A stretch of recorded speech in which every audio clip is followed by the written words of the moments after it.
Hello, dear subscribers and viewers. Our topic today, lack of discipline and habits. That's exactly what it's about.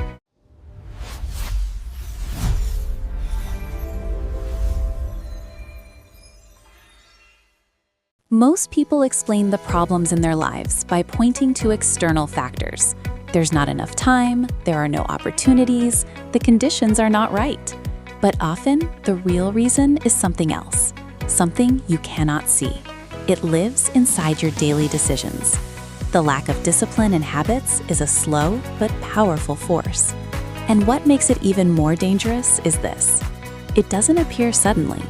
It forms gradually. Inner dialogue, I'll do it later. Each of us hears a voice inside. Not today. I'll do it tomorrow. I'm not in the mood right now. It sounds like a simple excuse, but in reality, it is the brain trying to save energy. The brain prefers the easy path, and these small decisions lead to big outcomes. Discipline, not force, but freedom.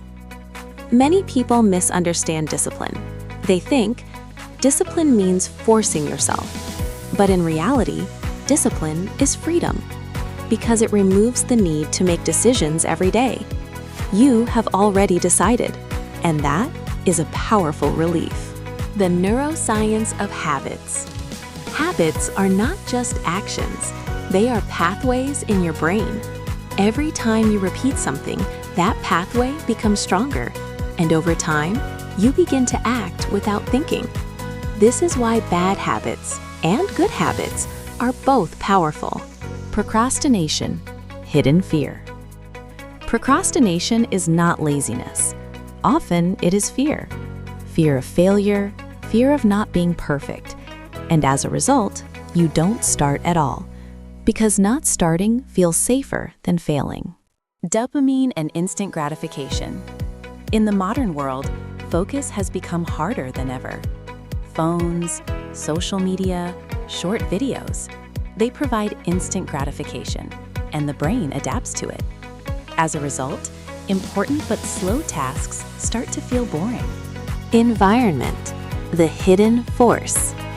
Your discipline is not only about you. Your environment shapes your behavior. If your surroundings are distracting, focus becomes difficult. If your environment is structured, action becomes easier. Building discipline, the real path. Discipline does not appear overnight. It is built through small habits, not big goals, but small, consistent steps. For example, 10 minutes a day, at the same time each day, and most importantly, consistency. The difficult phase of change. The hardest phase is when you don't see results. You keep going, but nothing seems to change. Most people quit here. But in reality, the change is happening inside. Conclusion, discipline is freedom. Discipline is not restriction, it is freedom. Habits automate your future, and every small decision moves you in a different direction. What you do today shapes your tomorrow. If you found this video helpful, consider subscribing. Here we explain important life concepts in a calm and meaningful way. See you in the next video.